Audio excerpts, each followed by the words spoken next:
अच्छा, इसका क्या करना है, इसको इसको यहीं छोड़ देते हैं कुछ समय के लिए, राइट। ठीक है, तो सबसे पहले I am so sorry for being late है। एक्चुअली आप सभी को रीज़न पता ही चल गया होगा। ठीक है, हम काफ़ी जद्दोजहद कर रहे थे लाइव आने की और इसमें स्क्रीन कास्ट नहीं हो रही थी, तो फिर आखिरकार चलो ये हमें स्क्रीन कास्ट का ऑप्शन मिल ही गया। So now I am being very grateful to being connected with you all guys, and it's been going to be a very nice session. तो बहुत सारे लोग हमारे यूट्यूब चैनल के थ्रू हमसे जुड़े हैं, कई लोग टेलीग्राम के थ्रू उनसे जुड़े हैं। सबसे पहले a heartfelt thanks to all of them, मेरी तरफ से बहुत ही बेहतरीन वाला थैंक्स, राइट। अरे वाह, right. So first of all I have a great thanks to all of them, right. कोई टेंशन वाली बात नहीं है। और अब हम सारी चीज़ों को शुरू करेंगे, ठीक है। एक एक करके हम चीज़ों को देखेंगे और फिर उसके बाद आपके जो क्वेश्चंस होंगे I will be dealing with that, और मैं आपके क्वेश्चंस को लूँगा। I am reading the live chat, so you don't have to worry about anything, right. हाँ प्लीज़, लेकिन जो आपका रिलेवेंस होना, जिस चीज़ के बारे में मैं बात कर रहा हूँ, उसके बाद I will take your questions and then at that time you can ask any question regarding that thing, right. अरे रुक, तो चलो शुरुआत करते हैं हमारे लाइव सेशन से। सो इस लाइव सेशन के अंदर हम बात करेंगे क्या, सबसे पहले आपके क्वेश्चन से रिलेटेड। क्वेश्चन से रिलेटेड आपकी सबसे पहले प्रॉब्लम है कट ऑफ की। तो जनाब देखिए, कट ऑफ का सिंपल सा फंडा है, अगर किसी के भी 250 प्लस मार्क्स हैं किसी भी शिफ्ट के अंदर, they are going to make through the phase two 101%, 100% उनका सिलेक्शन है, ठीक है। और अपनी हर कैटेगरी के अकॉर्डिंगली आप ज़रा मतलब रिड्यूस करते हुए आइए, 10-10 मार्क्स को रिड्यूस कर दीजिए बस इसके आसपास में। तो अगर किसी का 250 प्लस है then definitely they are going for the phase 2 examination, right. Second, 90% उनके चांसेस हैं जिनके 220 से 250 के बीच के अंदर मार्क्स है। देखो ये मैं 90% की बजाय इसको 99% भी लिख सकता था, but I wanted to be on always on a safer side, so इस वजह से मैंने लिखा है 90%, राइट। नेक्स्ट इज 80% उनके चांसेस हैं। देखिए ये 80% चांसेस है सेलेक्ट होने के, नॉन सिलेक्शन के नहीं है। 80% सिलेक्शन है, चांसेस हैं सिलेक्शन होने के अगर 200 से 220 के बीच में मार्क्स आते हैं, तो ये 80% का क्राइटेरिया है। देन 70% चांसेस हैं जिनके 180 से 200 के बीच में है, और ये वो लोग हैं जो फेज 2 के अंदर तो डेफिनेटली क्वालिफाई करेंगे, लेकिन इनके साथ में एक चीज प्रॉब्लम आएगी, if they don't perform well in the descriptive examination, तो इनके लिए ना एसओ तो इनके लिए है ही नहीं, क्योंकि एसओ के लिए तो यही लोग यहाँ पे दावा लगा के बैठे हैं, ये they can fight for the ASO. It's you can से the bitter truth, harsh reality है ये, but they can fight for the ASO. अगर एएसओ मिल जाता है बहुत बढ़िया बात, वरना फाइट तो बहुत तगड़ी करनी पड़ेगी। They have to score the maximum marks इन स्टूडेंट्स को, they have to score the maximum marks in the descriptive paper. इन स्टूडेंट्स को सिर्फ अपना वो बोलते हैं ना बादशाहत कायम रखनी है इनको, they have to maintain their legacy. और इन दोनों को ऐसा कोशिश करनी पड़ेगी, बल्कि मैं कहूँ तो इन तीनों को ऐसी कोशिश करनी पड़ेगी कि दे शुड गेट दे और at least they should try to get maximum marks in your phase 2 और योर डिस्क्रिप्टिव एग्जामिनेशन, तब जाके कुछ चांसेस हैं कि they will going to select in the final आपका जॉब प्रोसेस के अंदर वो सेलेक्ट हो पाए। अगर आपका डिस्क्रिप्टिव ऑफलाइन होता है, ठीक है, इसको चलिए मैं यहाँ पे ज़रा सा आपको एक्सप्लेन कर देता हूँ, ठीक है। अगर आपका डिस्क्रिप्टिव जो है, डिस्क्रिप्टिव का मजा ही यही है, ठीक है। अगर आपका सिर्फ ऑब्जेक्टिव होता है ना, तो उसके अंदर तो स्क्रीन शेयर होकर XYZ चीज़ें होकर हो सकती हैं, लेकिन डिस्क्रिप्टिव के अंदर यू हैव टू राइट। और ये जो राइटिंग है ना, हमेशा डिस्क्रिप्टिव की एक चीज़ के साथ आती है, वो ये आती है डिस्क्रिप्टिव की चीज़ कि राइटिंग जो है ना वो टाइम के साथ आती है, टाइम बाउंड आती है। तो अगर कोई मतलब स्क्रीन को शेयर भी कर लेता है तो they must have the descriptive capabilities, उनके अंदर वो टाइम में लिखने की कैपेबिलिटी होनी चाहिए। अगर वो ऐसा कर पाएंगे तभी वो डुएबल है, otherwise it won't be doable. और डिस्क्रिप्टिव में पकड़े भी जाएंगे कैसे, कि जिस स्पीड से जो स्क्रीन के ऊपर अगर मान लो ऑनलाइन है, जिस स्पीड से ऑनलाइन में अगर ऐसे लिखा हुआ जाएगा और उधर से उस पर्सन की फिंगर्स नहीं चल रही है, देन दैट वो directly going to be recorded in the CCTV, और फिर उससे बहुत प्रॉब्लम होने वाली है, ठीक है। तो ये तो हमारे लिए प्रॉब्लम हो जाती है। लेकिन अगर ऑफलाइन के अंदर जाते हैं तो ऑफलाइन के अंदर तो पूरा सिस्टम ही धराशायी हो जाता है ना हैकर्स का, तो वो कर ही नहीं पाएंगे। हाँ, जो फाइनल सिलेक्शन वाले लोग हैं, मतलब जिन्होंने भाई अपना final selection from the grace of God जिन्होंने सेलेक्ट कर रखा है, उनका कुछ भी नहीं कर सकते। डिस्क्रिप्टिव जो है ना वो आपका कॉम्पिटिटिव एग्जाम है, और कॉम्पिटिटिव एग्जाम के अंदर एक चीज़ होती है डिस्क्रिप्टिव के अंदर खासकर की, देखो गंदा सभी लिखते हैं, ठीक है, एवरीबडी वुड राइट बैड, ठीक, लेकिन सबसे गंदा नहीं लिखना आपको, ठीक है, कि बुरा सभी लिखते हैं, आपको कम बुरा लिखना है। बेस्ट तो कोई लिख ही नहीं पाता, ठीक है, best there is nothing best in the descriptive examination. वो स्कूल वालों के अंदर होता है, 10th में CBSE वगैरह हो गए कि भाई 10 में से 9 मार्क्स दे दिए, 10 में से 10 मार्क्स दे दिए। UPSC under the descriptive examination they won't fall for the 10 out of 10। 10 out of 10 मतलब कि अगर किसी अथॉरिटी ने एजेंसी ने आपको 10 आउट ऑफ 10 मार्क्स दे दिए, 100 आउट ऑफ 100 मार्क्स दे दिए डिस्क्रिप्टिव में, इसका मतलब you are well beyond their standards, ठीक है, आपने तो अपना बेस्ट दिया होगा और आप अपने बेस्ट के अंदर उस अथॉरिटी के बराबर हो, मतलब वहाँ के डायरेक्टर बनने के लायक हो। So they won't give you 100 out of 100, वो बिल्कुल मतलब कम ही रखेंगे। ऐसा कभी भी नहीं होता कि वो 100 out of 100 they will going to provide you, या फिर full out of full marks. I am not talking about 100, I am talking about the कि अगर आपका 20 मार्क्स का है तो 20 में से 20 मार्क्स कोई भी एक अच्छी एजेंसी आपको प्रोवाइड नहीं करेगी, राइट, ठीक है। वी कांट से कि कितने मार्क्स चाहिए। अगर अगर टफ चेकिंग होती है, सपोज यूपीएससी के टाइप की टफ चेकिंग होती है, तो यूपीएससी में तो भाई आउट ऑफ 10 3.5 से 4 मार्क्स तो बहुत मतलब एवरेज से थोड़े से बढ़िया में काउंट हो जाते हैं, और 5 मार्क्स तो बहुत ही हैंडसम काउंट होते हैं। लेकिन बाकी लोगों के लिए 5 आउट ऑफ मतलब 10 आउट ऑफ 5 तो मतलब उनके लिए होगा कि यार 50% भी नहीं लेके आए, डूब के मर जाओ। तो ये डायलॉग बाजी चलती है लोग बाकी लोगों की, बट यूपीएससी के अंदर it's been a very good score. अगर मैं यहाँ से स्कोर बताऊँ तो 50% score would be more than sufficient. लेकिन अगर मैं आपको थोड़ा सा, अगर मैं एक्सट्रीम मेथड के अंदर जाऊं और अगर मैं बोलूं कि अगर वो एसएससी और सीजीएल के टाइप से टाइपिंग वो करेंगे, आपके स्कोर को कैलकुलेट करेंगे, तो उसके हिसाब से उतना ही जो है ना सब्जेक्टिव हो जाता है। उसके हिसाब से आपको 70% स्कोर करना चाहिए। So score is always subjective, but competition is always objective. यहाँ पे आपको बस बेस्ट परफॉर्म करना है बाकी लोगों से, ये खेल होता है। ठीक है, तो चलो बाकी दूसरी चैनल्स के ऊपर लोगों ने, बहुत सारों ने ये सुना होगा 250 प्लस में कट ऑफ जाती है। तो भाई देखो 250 प्लस में जितने भी लोग दूसरे चैनल्स पे जाके कमेंट कर रहे हैं, एक बात ध्यान में रखो, जिसके पास 250 प्लस हैं उनके पास कॉन्फिडेंस है, और कॉन्फिडेंस उन्हें पावर देता है टू एक्सप्रेस, और वो एक्सप्रेस करते हैं यूट्यूब के कमेंट में जाके। और जब आप इन 250 वालों की संख्या देखते हो, देन जिनके 220 आए हैं, जिनके 230 आए हैं, जिनके 200 आए हैं, दे विल फील डीमोटिवेटेड। उनको ऐसा लगता है कि यार हम अच्छा नहीं कर रहे हैं, या फिर हमारा सिलेक्शन का चांसेस नहीं है। सो प्लीज़ अपने कॉन्फिडेंस को लूज़ ना करें, राइट। और अब हम मार्किंग स्कीम को यहीं पे छोड़ते हैं, थोड़ा सा आगे बढ़ते हैं, क्योंकि मुझे फिर आपको बाकी सारी चीज़ें भी यूटिलाइज करवानी है। And please pay attention to this, right. एक बार ज़रा सा अटेंशन पे कीजिए अपना, और बहुत अच्छे तरीके से पे कीजिए, क्योंकि अब जो है ना चीज़ें थोड़ी सी रफ होने वाली है आप लोगों के लिए। तो चलिए, डिस्क्रिप्टिव का यूज़ क्या होता है, ठीक है, आप इसको कहाँ पे यूज़ कर सकते हैं। आप डिस्क्रिप्टिव को लिखेंगे, डिस्क्रिप्टिव मतलब कि आंसर राइटिंग, करेक्ट है। अगर आप किसी चीज़ को लिख रहे हैं तो उसके अंदर आपको क्या चाहिए, इन्फॉर्मेशन। तो अगर आपके पास इन्फॉर्मेशन है तो अब आप उसको यूटिलाइज कर पाओगे। और ये इन्फॉर्मेशन आपको कहाँ कहाँ डिस्क्रिप्टिव में काम देगी, सीएसआईआर में देगी डेफिनेटली, प्रीलिम्स में देगी डेफिनेटली। हाउ, क्योंकि आपको इन्फॉर्मेशन प्रोवाइड करवा रहा हूँ ना, तो जो इन्फॉर्मेशन है वो आपके प्रीलिम्स के अंदर भी देगी। और फिर अगर किसी का मेंस है तो मेंस के अंदर भी, अगर किसी का फर्स्ट सेकंड मेंस है, देन थर्ड फोर्थ मेंस है, तो जो भी मेंस हो उनका, they will also get an extra edge by our this initiative, right. और चाहे फिर वो आपका यूपीएससी का एज हो, या फिर स्टेट पब्लिक सर्विस कमीशन, चाहे आपका हरियाणा पब्लिक सर्विस कमीशन हो, यूपी पब्लिक सर्विस कमीशन हो, या कोई अदर पब्लिक सर्विस कमीशन हो। इसके अलावा कोई दूसरी जो रेगुलेटरी बॉडीज़ हैं, जैसे अगर आपका आरबीआई के अंदर डिस्क्रिप्टिव राइटिंग आती है, आपकी नाबार्ड के अंदर डिस्क्रिप्टिव राइटिंग आती है, उन सभी के अंदर ये जो डिस्क्रिप्टिव राइटिंग की इन्फॉर्मेशन है, ये जो आर्ट है, वो आर्ट आप इन हर जगह के ऊपर यूटिलाइज कर पाएंगे, और एक बहुत ही रिस्पेक्टेबल जॉब अपने लिए फेच कर पाएंगे, right. Answer writing is an art and science. How it is an art, क्योंकि आपसे डिमांड करता है एफर्ट, ठीक है। It demand your efforts. You can't say कि मैं कुछ इन्फॉर्मेशन है ना उसको मगअप कर लेता हूँ और फिर उसको I will vomit that in examination hall, that would never going to be happen.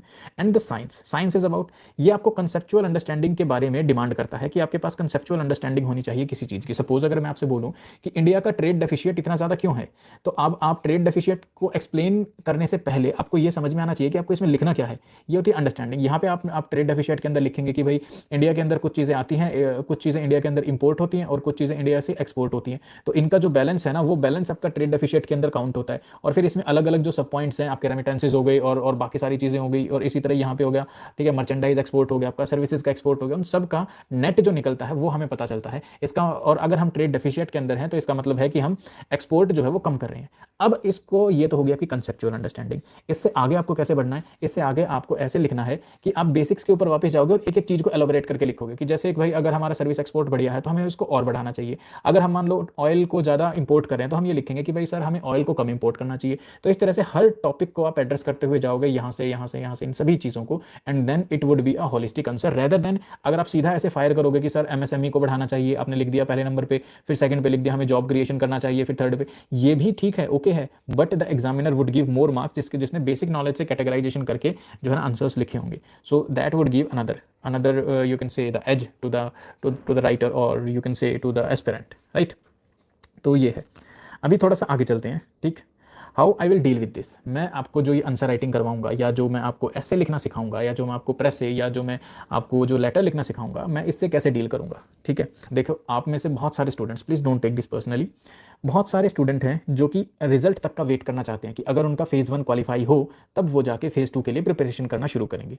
तो इनको मैं बोलता हूँ अल्फा कैंडिडेट, ठीक है, these are the alpha candidate, क्योंकि ये एक सिक्योरिटी लेके चलते हैं कि हम फेज़ 2 के अंदर टाइम और अपना एफर्ट इन्वेस्ट क्यों ही करें, क्योंकि हमें पता ही नहीं हमारा फेज़ 1 क्वालिफाई होगा या नहीं होगा। तो ये है अल्फा कैंडिडेट, इनको कुछ देर के लिए ध्यान में रखते हैं।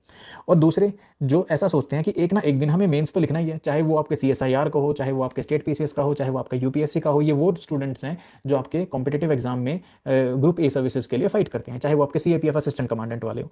तो हर किसी को अगर ये पता है कि हमें एक ना एक दिन मेंस तो लिखना ही है, देन उनको मैं बोलता हूँ सिग्मा, ठीक है, क्योंकि ये टाइम से पहले प्रिपेयर होकर चलते हैं। आपने यूपीएससी में कई बार देखा होगा ना, first attempt prelims fail, second attempt prelims fail, third attempt prelims fail, fourth attempt prelims fail, fifth attempt IPS। ऐसा कैसे पॉसिबल है? क्योंकि उन्होंने, उनके दिमाग में ये थे, दे वर द सिग्मा कैंडिडेट, उनका बस प्रीलिम्स पास नहीं हो रहा था फर्स्ट अटेम्प्ट में, सेकंड अटेम्प्ट में, थर्ड, फोर्थ में, लेकिन उन्होंने मेंस की तैयारी इतनी जबरदस्त कर रखी थी कि जैसे क्वालिफाई हुआ उन्होंने शूट कर दिया सब कुछ। सेम चीज़ मैं यहाँ पे बोलूंगा, अगर आप वेट करेंगे CSIR के रिजल्ट का और फिर उसके बाद आप धीरे धीरे उस चीज़ों को आगे बढ़ाने की सोचेंगे, तब तक जो सिग्मा कैंडिडेट हैं वो अपना 50% सिलेबस भी कंप्लीट कर चुके होंगे, and they will get an extra edge. और यही कॉम्पिटेटिव एग्जामिनेशन की बात होती है, जिसके पास एज है वही आगे निकलता है, ठीक है। चलो, सो अल्फा लोगों की क्या, वो कैसे होते हैं? दे वोंट एक्टिव पार्टिसिपेट, वो पार्टिसिपेट करते हैं, एक्टिव पार्टिसिपेशन नहीं करेंगे, राइट। दूसरे सिग्मा, सिग्मा कौन से हैं? जो पार्टिसिपेशन तो चाहते हैं, पार्टिसिपेशन करेंगे और हमेशा सिलेक्शन के बारे में सोचते हैं कि यार हमें सेलेक्ट होना है किसी ना किसी तरीके से, ये नहीं तो वो सही, वो नहीं तो वो सही, but we want to get select ourselves into a well respected group A job. और इसको परफॉर्म करने के लिए वो बहुत ही ज़्यादा डिसिप्लिन रहते हैं। तो अब ऐसे स्टूडेंट जो बहुत ज़्यादा डिसिप्लिन रहना चाह रहे हैं, जिनको फेज़ 2 की रियल के अंदर तैयारी करनी है, उनके लिए मुझे ना हर हाल में लाइव क्लास प्रोवाइड करवानी पड़ेगी। जैसे अभी लाइव चल रही है, मुझे उनको ऐसे लाइव क्लास प्रोवाइड करवानी पड़ेगी, बट ये लाइव क्लास मैं जैसे अभी ले रहा हूँ बिल्कुल एकदम ओपन वैसे नहीं लूँगा, ये मैं प्राइवेट लूँगा, ठीक है।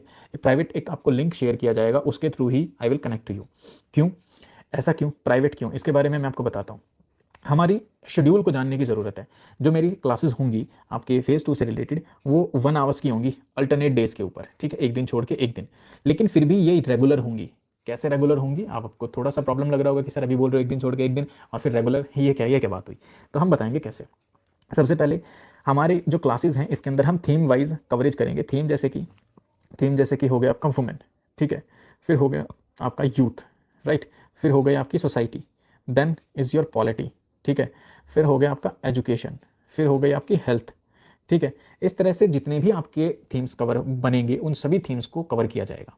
तो थीम वाइज कवर करेंगे और इनको तब तक कवर किया जाएगा जब तक आपके सारे थीम्स कंप्लीट नहीं हो जाते, किसी भी थीम को बीच में नहीं छुड़वाया जाएगा, फर्स्ट थिंग, ठीक है। अब जैसे ही आपकी क्लास शुरू होगी, शुरू के 2-3 मिनट दिए जाएंगे आपको रेस्ट करने के लिए, कि जो कुछ लोग हैं जो लेट हो जाते हैं 1-2 मिनट के अकॉर्डिंगली, तो वो 1-2 मिनट में ज्वाइन कर लें चीज़ों को, ठीक है। बाकी नेक्स्ट 10 मिनट्स के अंदर I would give the preface of the theme. जैसे अगर मैं वुमेन के बारे में बात कर रहा हूँ तो मैं आपको बताऊंगा कि how you should think about the women, ठीक है, कि वुमेन को लेके आपको बचपन से शुरू करना है कि वुमेन का सबसे पहले तो फीमेल इन्फेंटिसाइड होता है, राइट, भ्रूण हत्या हो जाती है। फिर जब वुमेन जो है वो आगे चल के बड़ी होती है, तब उसको हमेशा मतलब एज अ क्राइसिस देखा जाता है, ठीक है। सेकंड डॉटर और you can say second girl is often viewed as the crisis, कि भाई गाँव के अंदर बहुत ना उनके नाम भी कुछ अजीब अजीब रख दिया करते कि भाई बहुत हो गया, इसके बाद हमें एक्स्ट्रा नाम नहीं चाहिए। जैसे जो दिल्ली NCR के एरिया, वहाँ पे भतेरी नाम बहुत कॉमन आपको देखने को मिलेगा। सो वहाँ पे ये आ जाता है सेकंड गर्ल को क्राइसिस पे।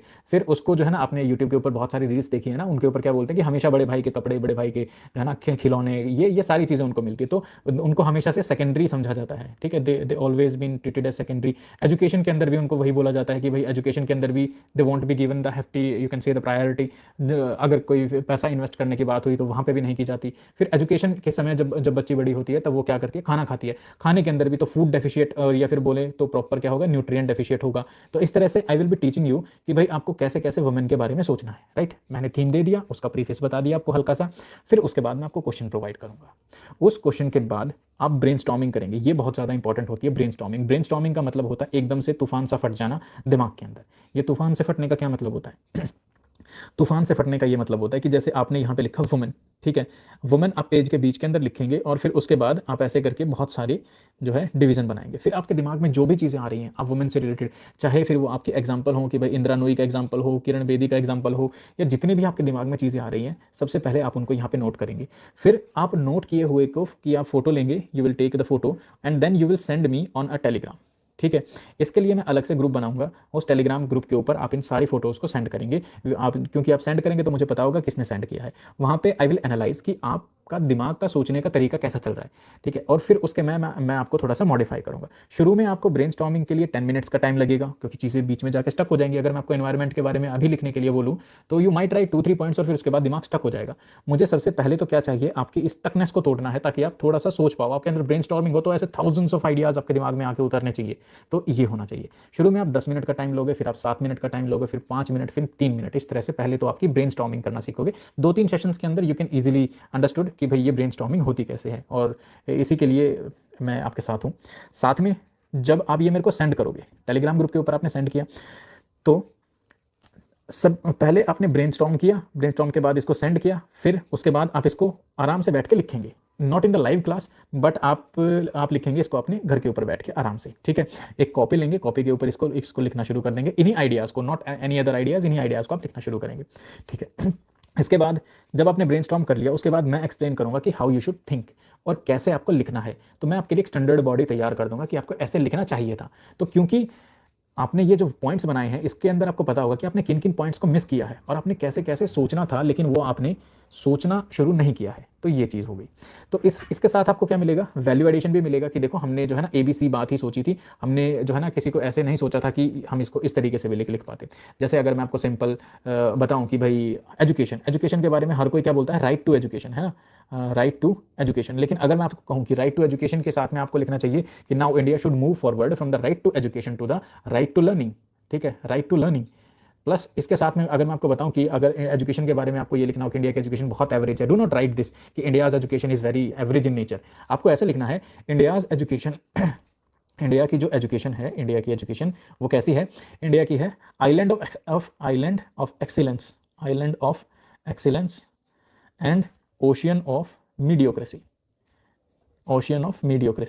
कि एवरेज होने के लिए तो ओशियन पड़ा हुआ है हमारे पास, लेकिन एक्सेलेंस के छोटे छोटे आइलैंड है, जैसे IITs हो गए, IIM हो गए। तो ये आपको क्या चीज़ दिखा रही है कि they will establishing the standard कि how you should write the things, और इसी को बोलते हैं प्रोफेशनल लैंग्वेज। ये चीज़ आपके अंदर आएगी। तो ये तो होगा आपका एक क्लास का सेशन, ठीक है। जितनी भी देर का आपका सेशन चलेगा, जब तक आपका वो थीम कंप्लीट नहीं होगा तब तक मैं आपको नहीं छोड़ूंगा, चाहे उसके अंदर फिर आपकी 30 मिनट्स लगे या 45 मिनट्स लगे या 1 आवर मिले, तो उसके लिए मैं आपको बिल्कुल भी नहीं छोड़ूंगा। हाँ, मेरी क्लासेस के अंदर अक्सर ये हमारे स्टूडेंट्स की कंप्लेंट रहती है कि सर छुट्टी कर दो, बस बहुत हो गया, ठीक है। तो भाई अगर बस बहुत हो गया, मैं थक गए, तो फिर तो भगवान ही बचा सकता है, ठीक। क्योंकि अब जो लोग बैठ के प्रिपेयर कर रहे हैं वो दिन रात बैठ के प्रिपेयर कर रहे हैं। So I would be taking long duration classes, जब तक कि आपका टारगेट मैच नहीं होगा तब तक मैं नहीं छोड़ने वाला आपको किसी भी हालत में। नेक्स्ट, अभी मैंने बोला था कि आपकी अल्टरनेट डेज में क्लासेस होंगी येट रेगुलर। अब ये रेगुलर कैसे होंगी, आपको पता है ना, आपने मेरे पास क्या सेंड किया था, ये फोटो। जब आपकी क्लास एंड हो चुकी होगी तब मैं आपके इस जो ब्रेनस्टॉर्मिंग किए हुए डायग्राम है इसको एनालाइज करूंगा, and then I will get back to you on the group wise जैसे कि 4-4, 5-5 लोगों के मैं ग्रुप बनाऊंगा, और फिर उनको जिनका सिमिलर सा होगा उनको एक ही साथ में एड्रेस कर दूंगा कि देखो आपने यहाँ पे ज़रा से मिस्टेक की है, आपको अपने दिमाग को इस तरह से सोचना है। ये मैं इसलिए बता रहा हूँ क्योंकि बहुत सारे स्टूडेंट्स का ना अपना एक पॉजिटिव स्ट्रॉन्ग होल्ड होता है, और बहुत सारे लोगों का अलग अलग जगह पे उनके अप्स एंड डाउन्स होते हैं। तो कई बार है ना, मैंने ये चीज़ देखी है, कई लोगों की स्टोरी बनाने का फॉर्मेट बहुत बेहतरीन होता है, वो ऐसे की स्टोरी बहुत अच्छे से लिखना शुरू कर सकते हैं, एकदम शॉर्ट में स्टोरी लिखते हैं। कई लोगों को कोट्स बहुत अच्छे से याद होते हैं। तो अगर हम कोट्स वालों को बोलेंगे कि स्टोरी लिखो और स्टोरी वालों को बोलेंगे कि कोट्स लिखो, तो बहुत ही जो है ना क्या बोलते हैं, डिसबैलेंसिंग चीज़ हो जाएगी। तो हमें क्या करना चाहिए, मुझे ऐसा फील होता है, और क्योंकि मुझे अपॉर्चुनिटी मिली है कि जिसका जो पॉजिटिव एस्पेक्ट है, मैं उसके पॉजिटिव एस्पेक्ट को इतना स्ट्रांग बनाना चाहता हूँ कि उसके अंदर अगर कोई बंदा स्टोरी लिखने में बहुत बढ़िया है तो वो स्टोरी ऐसे लिखे कि उसके सामने एग्जामिनर बोले कि भाई वाह, ये हुई बात।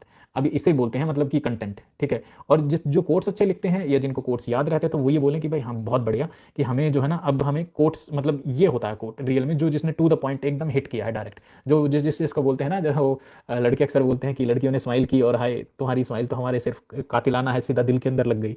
तो ऐसी वाली चीज़ कि भाई कोट पढ़े और बोले कि हाय ये तो हमारे दिल के अंदर लग गया, ठीक है। तो ये चीज़ आपको देखनी है, और ये मैं आपको ग्रुप वाइज जब मैं एड्रेस करूँगा तो इन चीज़ों को एड्रेस करूँगा आप लोगों के साथ। और ये जो एक्स्ट्रा दिन है ये किस लिए है, ये एक्स्ट्रा दिन है ताकि आप रिवाइज कर सकें। किस चीज़ को रिवाइज कर सकें, जो मैंने यहाँ पे आपको स्टैंडर्ड मटेरियल प्रोवाइड किया है ना, थीम वाइज बताने के बाद, उसके बाद जो स्टैंडर्ड मटेरियल है आप उस स्टैंडर्ड मटेरियल को लेंगे और आप उसको रिवाइज करेंगे, ठीक है। चीज़ें याद रखने के लिए, सेटल करने के लिए भी टाइम चाहिए। डेली क्लास लूँगा तो आप लोगों के दिमाग में इन्फॉर्मेशन फीडअप होती जाएगी, आप उसको रिकॉल कब करेंगे। इस वजह से मैंने आपको एक दिन एक्स्ट्रा दिया है, बीच में गैप है, उसके अंदर मैं आपको एड्रेस करूँगा, प्लस आपको याद रखनी है वो सारी चीज़ें, ठीक है। Plus your other exam should not be compromised. देखो यहाँ पे हम आपका कितना टाइम ले रहे हैं, यहाँ पे I am taking your nearly about you can से 30 to 40 मैक्स, हम इसको है ना इंक्रीज करके मान लेते हैं 60 मिनट। एक दिन में मैं आपके 60 मिनट ले रहा हूँ, नेक्स्ट डे मैं आपके 15 to 20 मिनट लूँगा, एनालाइज करके आपको बताऊँगा। तो बस इतना ही आपका टाइम रहने वाला है, और इतना टाइम तो आप लोग रील्स के भी ऊपर देख के बिता देते होगे। सो अगर आप किसी अदर एग्जाम की तैयारी करें तो मैं नहीं चाहता कि आप सब कुछ छोड़ के भी मतलब एकदम इसके ऊपर टूट पड़े। वो तो अगर आपके मार्क्स अच्छे हैं तो टूट पड़िए, लेकिन मैं नहीं चाहता कि आपके दूसरे एग्जाम्स भी कॉम्प्रोमाइज्ड हों। क्योंकि नहीं पता कौन किस इन्फॉर्मेशन को लेके कहाँ सेल कर जाएगा, राइट। कई सारे लोग आपके इस CSIR के पेपर की तैयारी से कई कई लोग मेंस भी क्वालिफाई करेंगे, देखना इस बार, ठीक है। कई लोग आपका CAPF AC भी क्वालिफाई करेंगे, असिस्टेंट कमांडेंट का एग्जामिनेशन होता है। सो वी डोंट नो कि इन्फॉर्मेशन, इसीलिए मैंने बताया ना, यूटिलाइजेशन, इन्फॉर्मेशन आपके पास है, आर्ट आपके पास है, यूटिलाइजेशन आप जहाँ चाहे वहाँ करो, चाहे RBI हो, नाबार्ड हो, CAPF हो, CSIR हो, UPPCS हो, HCS हो, UPSC हो, हर जगह पे यू कैन यूटिलाइज दिस, ठीक है। अब इतना सारा काम करने के लिए, इतना सारा काम मैं करवा तो दूंगा, बट उसके लिए मुझे क्या चाहिए, एक सेपरेट टेलीग्राम ग्रुप चाहिए, ठीक है। किस लिए, ताकि मैं वहाँ पे अपनी जो लाइव वीडियो है सिर्फ उसका आपको शेयरिंग कर सकूँ। प्लस आप लोगों को ये ध्यान रखना है कि जब मैं इस टेलीग्राम ग्रुप की आपको शेयरिंग करूँगा, तब you must not share that link with others. क्यों? क्योंकि मैं कुछ लोगों के साथ उनको शेयर करूँगा, तो जब जिन जिन लोगों की मैं क्लास लूँगा, तो डेली अगर मैं उन लोगों की क्लास लूँगा तो सिर्फ वही लोग एक्टिवली पार्टिसिपेट कर पाएंगे। अगर आपने ये लिंक 2000 लोगों को शेयर कर दिया, ठीक है, 5000 लोगों को शेयर कर दिया, and everybody would going to be comment in the comment box, तो फिर मैं कैसे उनसे इंटरेक्टिवली लिंक कर पाऊंगा? तो कैसे फिर हम उनके साथ अच्छे से मतलब बात कर पाऊंगा? उनकी जो नेगेटिव चीज़ें हैं उनको आगे लेके आऊँगा, पॉजिटिव चीज़ों को पुश करूँगा थोड़ा सा, तो ऐसा नहीं हो पाएगा मैनुअली या फिर बात करें humanly, it's not possible. So that's why I would say कि आपको ये लिंक शेयर नहीं करनी है जब आपकी क्लासेस शुरू होंगी तब से। सेकंड, मुझे आपके आंसर्स भी चेक करने हैं, रॉ जो है वो भी, और चेक करके भी आपको बताने हैं। तो मैं बताऊंगा कहाँ पे चेक करके उनको डेली की डेली आपको फीडबैक दिया करूंगा। तो फीडबैक कहाँ पे मिलेगी आपको? टेलीग्राम ग्रुप के ऊपर मिलेगी, right. So this is the thing. अच्छा, यूट्यूब के ऊपर आपको क्या मिलेगा फिर? देखिए, यूट्यूब के ऊपर जो टोटल वीडियो आपकी बनी, ठीक है, आपका ब्रेनस्टॉर्मिंग सेशन से लेके एंड तक, जो स्टैंडर्ड, जो मैं आपके सामने एग्जांपल सेट करूंगा वो स्टैंडर्ड तक, ये पूरी की पूरी वीडियो में से मैं क्या क्या एलिमिनेट करूंगा जो आपको पर्सनलाइज फीडबैक दी गई है। जो जैसे आपने, जब आप जो है ना फोटो लेंगे आपके ब्रेनस्टॉर्मिंग की, उसे मेरे पास सेंड करेंगे, तो उसमें से जो मैं आपको थोड़ी थोड़ी बातें बताऊंगा ना, तो वो चीज़ हम यहाँ से एलिमिनेट कर देंगे, हम कट कर देंगे, और फिर सिर्फ स्टैंडर्ड मटेरियल और इनिशियल शुरुआत की बात ही यहाँ पे हम इसको मर्ज करके यूट्यूब के ऊपर वीडियो पब्लिश करेंगे।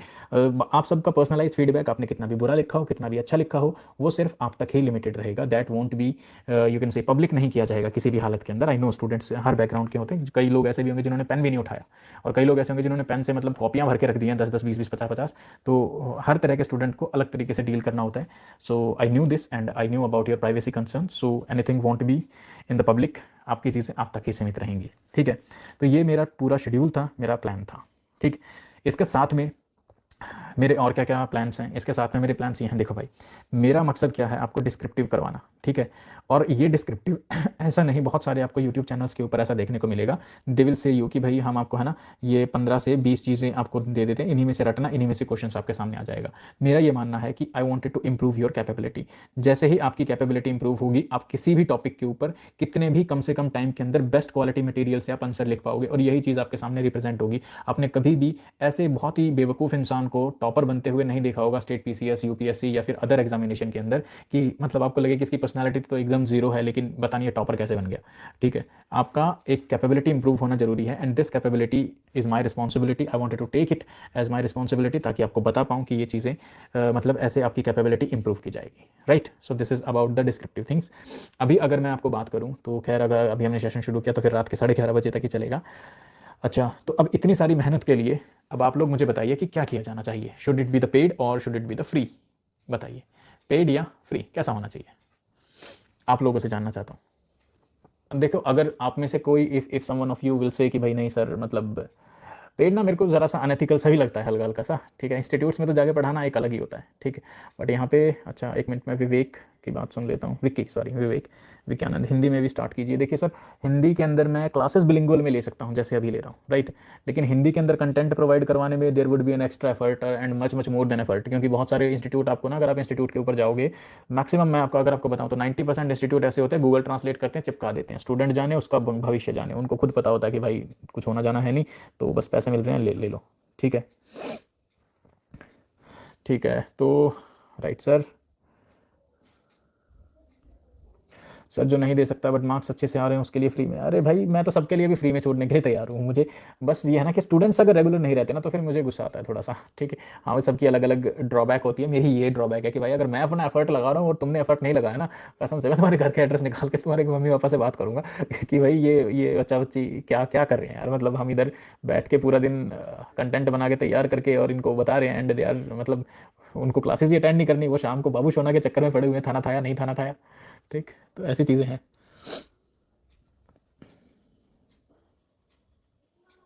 अरे अनिल, इसकी टेंशन मतलब भाई, हमेशा सबको ना ऐसा ही लगता है कि अगर हमने पेन, मतलब हमसे पेन ही नहीं उठता, और अगर हम लिखते हैं तो एक लाइन के बाद ही ना हम स्टॉप हो जाते हैं। ये प्रॉब्लम आती है कि आप सोच नहीं पा रहे हो। अभी आप एक बात बताओ, अपने फ्रेंड के साथ बात करते हो तो क्या सोच के बात करते हो क्या?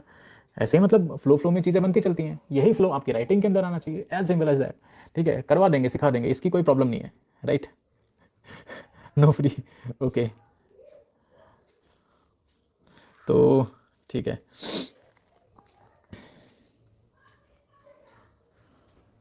तो ठीक है सर, 2000 मिनिमम। ओह जितेंद्र, 2000 भाई देखो पैसे। अच्छा, प्रिंस सेक्शन 2 बार यूपीएससी फेल हो चुका। अरे भाई देखो, यूपीएससी के लिए भी मैं, हाँ ये चीज़ मैं थोड़ा सा मिस कर गया था। ठीक है, कि मैं तो आपके लिए ये बोलूँगा कि अगर आप यूपीएससी, पीसीएस या किसी भी अदर एग्जाम के लिए प्रिपेयर कर रहे हो, then this course would be, जिसको लोग मार्केट में बोलते हैं ना मेंटोरशिप। ठीक है, so it would be like a mentorship to you. I will provide you the content. ठीक है, कंटेंट तो मैं आपको प्रोवाइड करवाऊंगा ही करवाऊंगा, दैट विल बी एज। लेकिन इसके साथ में आई will provide you the art, जो एफर्ट बोल रहा था ना मैं, कि एफर्ट कैसे लगाते हैं, आई विल प्रोवाइड यू कि हाउ यू शुड थिंक, वो सोचना कैसे है, वो चीज़ मैं आपको यहाँ पे लेके आऊँगा। मिनिमम कितने वर्ड्स का लिखना पड़ता है, प्लीज़ टेल। ओके साहिल, देखिए साहिल, अगर मैं आपको बताऊं तो ये मेरे अकॉर्डिंगली जाना चाहिए 250 से 350 वर्ड्स के बीच के अंदर आपका ऐसे लिखा हुआ होना चाहिए। ठीक है, तो अगर आप 250 के अंदर जाएंगे तो ये आपकी कंस्ट्रेन आती है। 250 के अंदर यूपीएससी में लिखा जाता है जीएस का क्वेश्चन। अगर जीएस वाले अगर इसको ऐसे कैसे पटक के आएंगे ना, तो definitely they won't get good marks. और अगर 350 वर्ड्स के अंदर आ गए तो यहाँ पे यूपीएससी वाले भी कुछ समय के लिए हिल जाएंगे, क्योंकि वो 200-250 शब्दों का कंटेंट क्रिएट करते हैं, और फिर उसके बाद फिर उन्हें चीज़ें फेंकनी पड़ती हैं, तो है ना। और देखो यूपीएससी में मैं आपको एक और खास बात बताता हूँ, 20 क्वेश्चंस होते हैं, तो वहाँ पे स्टूडेंट है ना फर्स्ट 2-3 मतलब बेस्ट लिखते हैं, उसके बाद एवरेज एवरेज, और फिर इतनी घटिया है ना उनकी क्वालिटी की आंसर राइटिंग हो जाती है, क्योंकि 15वां क्वेश्चन तो ऐसा लगता है कि भगवान जाने बस छोड़ के भागे हैं पेपर को। ठीक है, कि सर बस टाइम ही कम मिला है, मर गए आज तो, राइट। तो ये चीज़ है। ठीक है, अरे पैसे के ऊपर बाद में बात कर लेंगे। ठीक है, पैसे की कोई बड़ी इशू नहीं है। ठीक है, तो मुझे ना ये तकलीफ सबसे ज़्यादा होती है, और यही तकलीफ है ना सब स्टूडेंट्स को भी होती है। We guys are from the town areas, right. हम टाउन जैसे एरिया से बिलोंग करते हैं, जो ना ही इतने बैकवर्ड होते हैं कि हमें यूपीएससी या फिर किसी अदर एग्जाम के बारे में ना पता हो, और ना ही इतने समृद्ध होते हैं कि हमारी फैमिली में कोई ऑफिसर हो, टॉप नॉच ऑफिसर हो, जो हमें डेली बैठ के गाइड कर रहा हो। तो हम अक्सर ऐसे मिस्टेक्स करते हैं, और हम ऐसी मिस्टेक करते हैं और फिर सीखते हैं, फिर मिस्टेक करते हैं, फिर सीखते हैं, फिर मिस्टेक करते हैं, फिर सीखते हैं। और ये मिस्टेक और जो सीखने का समय है ना, ये हमारा टाइम लेके जाता है। ठीक है, और इस टाइम के साथ ना हम अपने साथ अपनी होप्स को छोड़ना शुरू कर देते हैं। हमारे घर वालों की हमारे साथ जो होप्स हैं वो टूटना शुरू हो जाती हैं, फैमिली का प्रेशर आना शुरू हो जाता है, बहुत सारे लोगों का बहुत जो है ना प्रॉब्लम आनी शुरू हो जाती है। तो ये सबसे एक बड़ी इशू है कि होप्स जब आपकी खुद के ऊपर से टूटने लगती हैं, तब प्रॉब्लम बहुत बढ़ जाती है। इस वजह से मैं सिर्फ आपका ये जो है ना, ये जो मिस्टेक और टाइम, जो आपका ये जो पूरी जर्नी है जो टाइम की, I want to cut short that time. ठीक है, आपको एकदम इस टाइम को कट शॉर्ट करके मैं चाहता हूँ कि अगर मान लो मैंने इस चीज़ प्रिपरेशन के ऊपर 6 to 7 years if I have you can से इन्वेस्टेड ऑन इट, तो आप मेरे 6-7 ईयर्स का जो क्रक्स है, आप उसे आप नियरली 1 ईयर के अंदर उसे आप ग्रैस्प कर पाएँ। अगर आप रिगार्डिंग आंसर राइटिंग के बारे में बात करें, तो I think 2 to 3 months would be suffice, कि इसके अंदर मैं आपको वो सारी चीज़ डिलीवर करवाने की कोशिश करूँ कि जो मैंने अपने 6-7 सालों के अंदर सीखी है। जब हमारा नेक्स्ट सेशन होगा, तो नेक्स्ट सेशन के अंदर प्लीज़ ना ही कोई कट ऑफ के बारे में बात करे, क्योंकि मैं कट ऑफ के बारे में ऑलरेडी बता चुका हूं, और ना ही कोई ये बात करे कि नॉर्मलाइजेशन होगा नहीं होगा, क्या मैं फेज़ 2 के अंदर जाऊंगा ना ही नहीं जाऊंगा। ठीक है, तो ये फर्स्ट चीज़ है। सेकंड, आपको क्या लिखना है, सेकंड आपको ये देखना है कि जब मैं आपके साथ नेक्स्ट सेशन लूँगा, तब यही वाला फॉर्मेट यूज़ किया जाएगा आपके साथ। जो यूट्यूब पे वीडियोस होंगी वो नॉर्मल होंगी, लेकिन यहाँ पे मैं जो आपका सेशन लूँगा वो इसी फॉर्मेट के हिसाब से लूँगा। 2 से 3 मिनट दी जाएंगी ज्वाइनिंग के लिए। जो लेट कमर्स हैं उनको वीडियो जरा सा पीछे से देखना शुरू करना पड़ेगा, प्लस में ब्रेनस्टॉर्म करेंगे, और मैं तुरंत आपके आंसर्स मंगवा लूँगा, क्योंकि मैं नहीं चाहता कि आप फिर बाद में है ना इसको छेड़खानी करके अपने आप को अच्छा दिखाने के लिए करें। तो जो जितना गंदा आपने लिखा है वही गंदा आप मेरे को प्रोवाइड करें, मुझे कोई दिक्कत नहीं है। अभी जितनी गंद मचा लोगे पेपर में, तो कम मचाओगे ना भाई, तो अभी मचा लो जितना मचाना। और हाँ, कई लोग बोलेंगे कि सर ऑनलाइन है कि ऑफलाइन है, चलो ये बात भी अभी मैं एड्रेस कर देता हूँ, आप लोगों के सामने होगा ऑनलाइन है कि या फिर ऑफलाइन है। तो ये चीज़ मैं आपको यहाँ पे प्रोवाइड कर देता हूँ कि अगर आपका ऑफलाइन होता है, ठीक है, अगर आपका ऑफलाइन होता है तो ये चीज़ तो ऐसी की ऐसी डिट्टो काम कर जाएगी। लेकिन अगर आपका ऑनलाइन होता है, ठीक है, तो मैं आपको 350 वर्ड्स आपको ना 15-20 मिनट्स के अंदर लिखवाने की कोशिश करूंगा, कि आप उस समय के अंदर आप 350 वर्ड्स को एकदम फटाफट से छाप दो। इसका बेनिफिट ये होगा कि ऑनलाइन के अंदर आपके पास टाइम मिलेगा, जिसकी टाइपिंग स्पीड कम होगी ना, वो भी ऑनलाइन के अंदर अपने आप को एडजस्ट कर पाएगा बहुत ईजिली तरीके से। तो ये ऑनलाइन और ऑफलाइन का सिस्टम है। ठीक, फिर आपको पता ही है कि मैं आपको थोड़ी जो भी थीम है उसके बारे में स्टैंडर्ड व्यू पॉइंट प्रोवाइड कराऊंगा कि, और फिर साथ में वैल्यू एडिशन, कुछ डेटा होगा, फैक्ट होगा इसके साथ में प्लस।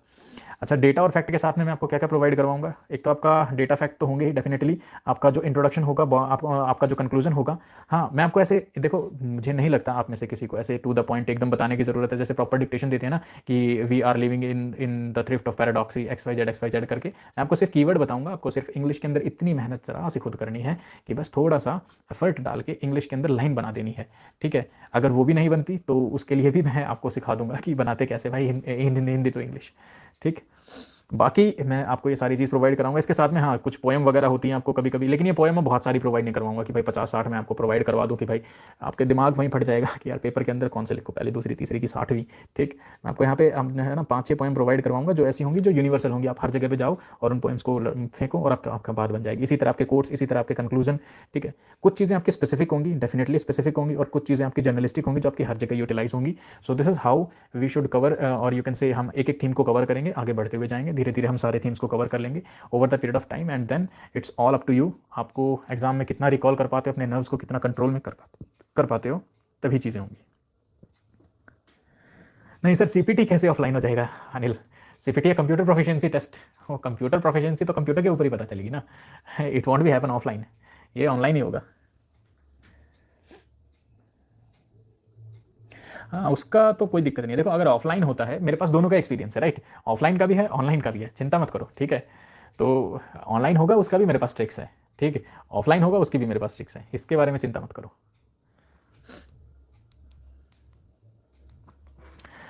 राइट सर, तो चलिए, आज हमने पहली बार आपका यूट्यूब पे ऑनलाइन सेशन लिया। आई am being very fortunate and being very grateful. Okay, have a nice day guys. Night day तो हो गया, नाइट ही करें।